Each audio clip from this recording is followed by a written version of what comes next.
Hi, and thank you for tuning in to Noire Histoire. I'm Natasha, and in this episode, I'll be discussing the book Negroes and the Gun. Negroes and the Gun by Nicholas Johnson grabbed my attention from the beginning.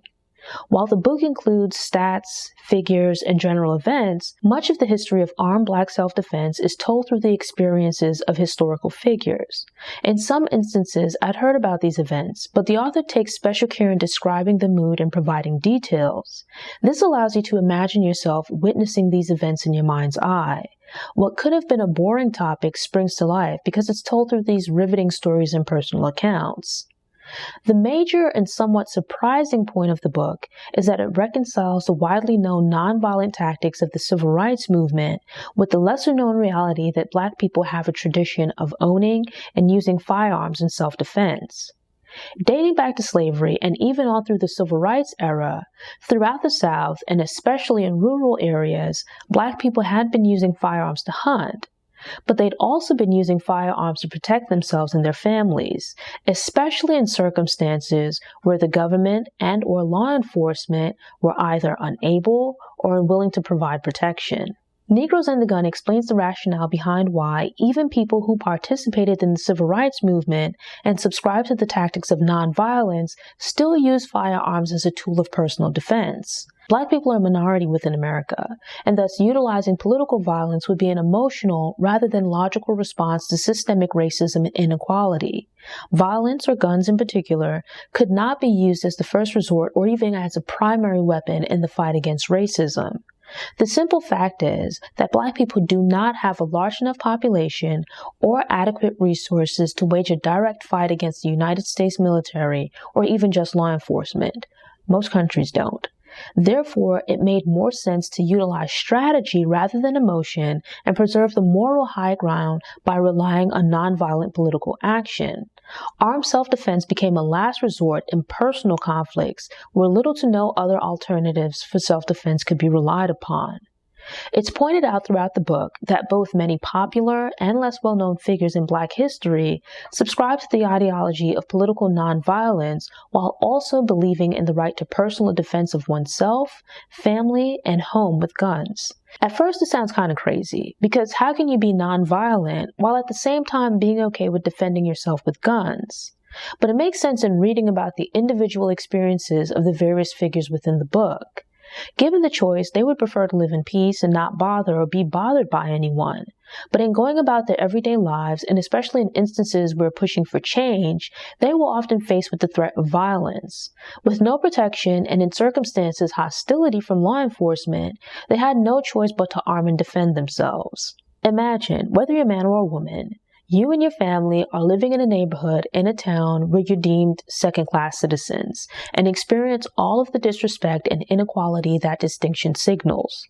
You join local organizations and participate in peaceful protests aimed at bringing about change. In response, racists drive through your neighborhood, destroying property, throwing firebombs, shooting indiscriminately, and otherwise terrorizing your community.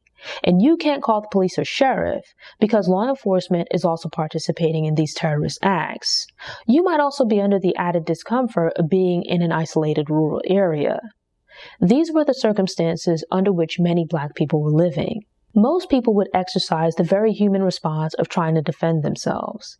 And I think that's part of why some Black people back then, and quite a bit of young people now, recoil at the imagery that depicts the fight for Black rights as Black people being beaten and assaulted while seeming to passively sing hymns. The images feel unnatural because they're at odds with the human response of fighting back when struck. It's no one's fault that they were a victim, but most people do not want to be victims. And wanting something to be proud of, people in turn, they turn away from the images that might be incorrectly regarded as weak or passive. Some go so far as to say what they would have done under those circumstances.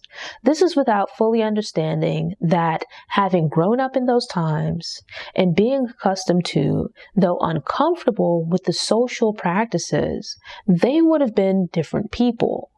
Without those first-hand experiences, you are not in a position to say what you would have done. The book starts with a bang as the first chapter details the life and experiences of Robert Williams, president of the Monroe, North Carolina chapter of the NAACP. Williams was an active presence in the civil rights struggle, but is less well known in comparison to other figures. This is in part because he was most active in the 1950s, but was less publicly visible by the early 1960s after his falling out with the NAACP. It's also possible that he has a lower historical profile because, unlike other figures in the struggle for civil rights, he eventually turned more fully to armed self-defense. Early on, his chapter received some support from progressive white people, but over time this dwindled as he pushed for more access to resources for Black people and publicly showed himself to be a supporter of armed self-defense, which made many people, both Black and white, uncomfortable. Often, activists and organizations who remained steadfastly nonviolent would continue to receive favorable coverage from the media, as well as financial support from people outside the Black community. This points to why, on a larger scale, some figures and organizations receive continued support from progressive whites, while financial support for others disappeared. Many of the traditional civil rights organizations were founded completely or in part by white people. During the movement, a lot of these organizations were primarily funded, or at least in part, by sympathetic white people, usually from the North. Organizations had to walk a fine line because detours from nonviolent tactics or perceived militancy/radicalism might alienate donors. For example, Johnson explains how, as SNCC and CORE became more militant, they lost outside support, while the NAACP stayed the course, and we see that it's still comparatively a rather prominent organization. Keeping that in mind, it also plays a role in why certain leaders are still rather well known and celebrated, while others are, if not forgotten, then less mentioned. It explains why so much focus is put on nonviolence, and the mainstream history of the Black struggle would lead one to believe that Black people didn't fight back. It's in keeping with the saying that victors, or at least those who survive, are often the ones who write the history. For example, we get greater insight into the complexities of some of the most prominent figures of the civil rights movement: Rosa Parks, Dr. Martin Luther King Jr., Medgar Evers, the NAACP, etc. It's revealed that all of them utilized nonviolence as tactics in protests such as marches and boycotts, yet all three figures at some point personally owned firearms for their self-defense. In the case of Rosa Parks, her husband and grandfather owned guns that they used to protect her and the rest of their families. Martin Luther King Jr. owned guns and had armed bodyguards until he came into contact with Bayard Rustin, who was a pacifist, and eventually, he more fully adopted the teachings of Gandhi. As the Mississippi field agent for the NAACP, Medgar Evers faced constant threats of violence and kept guns in his home and car for protection. The NAACP did not advocate for gun ownership or armed self-defense, but a substantial part of its history was built on providing legal defense for Black people who had utilized guns in self-defense. I picked up a lot of new information from the coverage of the Civil Rights era, particularly with regards to Daisy Bates. Bates was a leader in the Arkansas NAACP who guided the Little Rock Nine in integrating Little Rock High School. Through prior research, I knew the impact racism had on her early life and the personal difficulties she and her husband faced as a result of their activism. Yet, despite reading various sources, I had no idea until reading this book that she carried a gun and came quite close to using it on multiple occasions. I've since added her memoir to my list of books to read because it sounds like it's probably pretty good. The name sounded familiar, but I don't think I had any real prior knowledge of the Deacons of Defense, but learning about their role in the civil rights movement blew my mind. After reading about them, I think we need to put an asterisk next to all of this nonviolent civil rights movement business. The Deacons were a loosely organized group that was founded in Louisiana and pretty much provided an armed security presence for participants in the movement's marches and protests. For example, leaders and organizations within the movement, such as MLK and the SCLC, were nonviolent, and so they didn't carry any kinds of weapons during demonstrations. But the Deacons would be armed and present at the demonstrations, while, they would remain mostly out of view of cameras. So the organizations could then honestly state that they were unarmed, while still feeling safe due to the notable presence of the Deacons, which dissuaded individuals who might have otherwise attempted to harm the unarmed protesters. It's like, I'm here and I'm unarmed marching for my rights, but don't get it twisted. Old boy over there is a different story and he will shoot. There's also something else interesting to note. The Deacons terrified a lot of people, but some of them found the Black Panthers too radical. And some organizations, such as the Black Liberation Army, thought the Panthers were too tame. It just goes to show you that you can't please everybody. It's a bit ironic that groups such as the Black Panther Party would have their legacy be simplified to focus on members carrying guns, while ignoring their political activism and community service. On the flip side, you have these icons from the traditional nonviolent civil rights movement, where their legacy is sanitized to make them appear as though they were against any form of self-defense, a perpetual turning of the cheek, if you will. The reality is that their ideologies accounted for the complexities of real life. They did not believe in perpetually turning the other cheek or swallowing ill treatment as is often promoted. They simply made the distinction between defending your life or the life of others and committing acts of violence out of frustration or in retaliation. Using logic, they realized that nonviolent protest and other acts of civil disobedience could and likely should coexist alongside personal defense.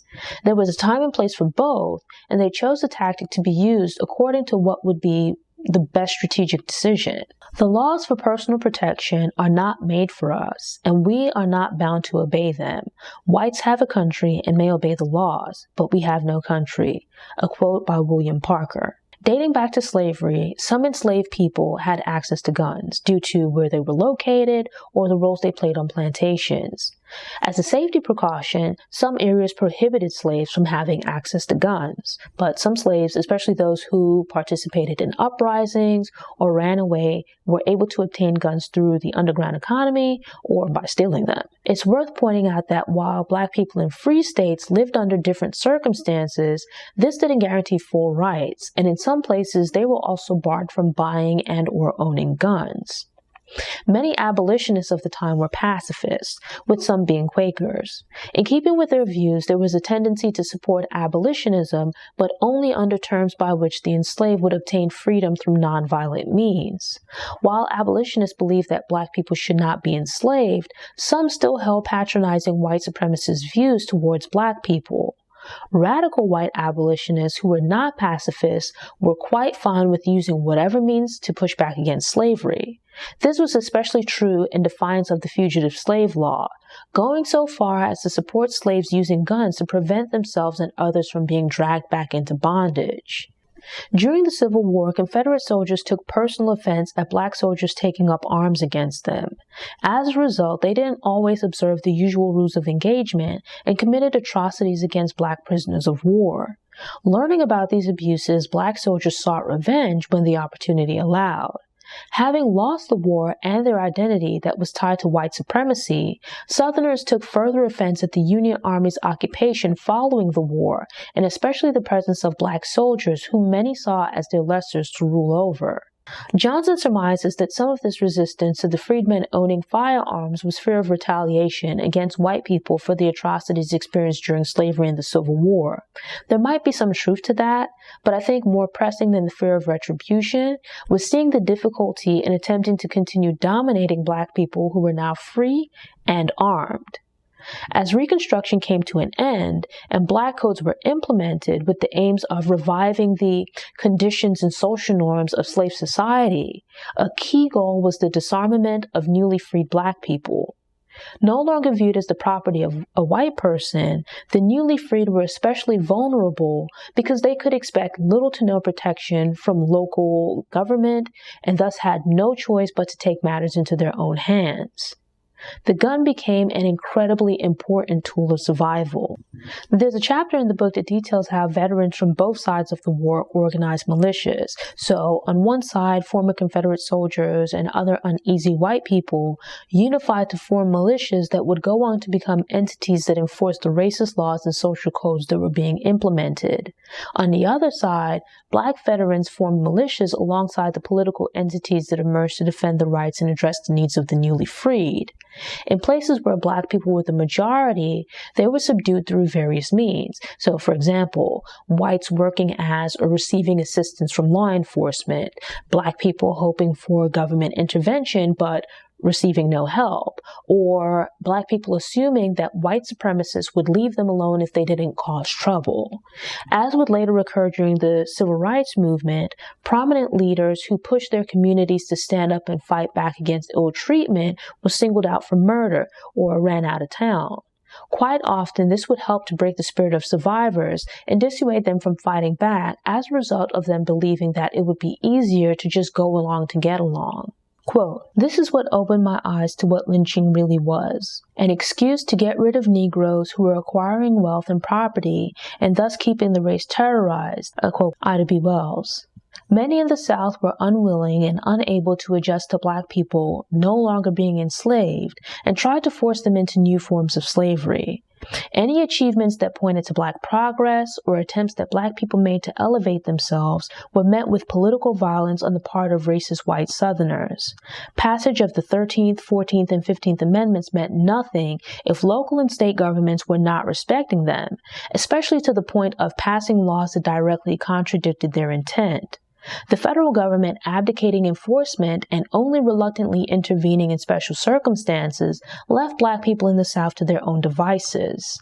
As with other areas of society and everyday life where Black people faced unequal access to resources, they would also have to provide security for themselves. With the shift to the crisis of lynching, there were a few examples that rubbed me the wrong way. Descriptions of lynchings are harrowing because they are terrible, and I expected that from the topic, but I was a little thrown off at points because there seemed to be some victim blaming. There are few instances where Black people fought back, despite likely knowing that the chances of them surviving or being victorious were slim. The author, like other people might, questioned why they didn't just accept the disrespect or assault and likely to live to see another day. At first, I thought the author was being provocative and a bit of an apologist, but reading more closely, I chose, whether it was his intent or not, to view it as a way of pointing out how few choices people had for dealing with these situations, and the reality that quite often when faced with such limited choices and choosing to exercise armed self-defense as a last resort, Black people would still be faced with questions about what they could have done to avoid their unprovoked murder or attempted murder. Throughout the book, we have examples of people who are minding their own business being assaulted or murdered for no reason beyond simply living. For example, it's like, just imagine you have a job. You give notice at your current job because you've received a better offer, only to have your old boss show up at your new job and open fire because he's upset that you made a decision on your own and quit. There's a theme throughout the book of racist white people attempting to control or dominate Black people. They're feeling offended at any attempts Black people made to stand up for themselves, even just verbally. A minor disagreement might result in a white person violently attacking a Black individual or a group of Black people. The Black person or group would defend themselves, and whether they won or lost, the situation might escalate, just because they had the gall to fight back. Right? They would then be met with violence or the threat of violence from lynch mobs or would face legal prosecution, where more often than not they would be convicted. The point is also made that sham trials before all-white juries were pretty much legal lynchings.